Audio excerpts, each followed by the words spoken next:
السلام علیکم، کیسے ہیں آپ لوگ؟ امید ہے کہ آپ لوگ خیریت سے ہوں گے۔ الحمدللہ ہم بھی بالکل ٹھیک ہیں۔ تو آج ہم آپ لوگوں کو بتانے والے ہیں دعا کے بارے میں، آپ صلی اللہ علیہ وسلم نے کیا فرمایا ہے۔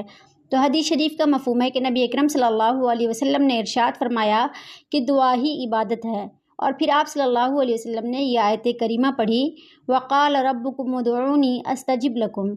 اور تم اپنے پروردگار کو پکارو اور تمہارا رب تمہاری دعاؤں کو قبول کرنے والا ہے، تمہاری دعاؤں کو قبول کرنے والا ہے، پکار کو قبول کرنے والا ہے۔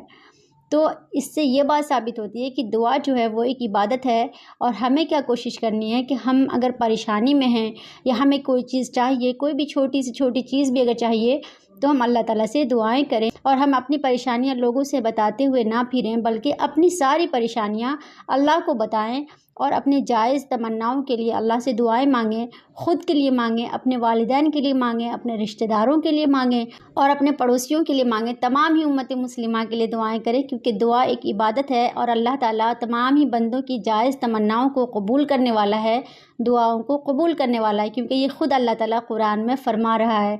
تو آپ لوگ ہمیں بھی دعاؤں میں یاد رکھیں، اور جزاک اللہ خیراً فی الدارین۔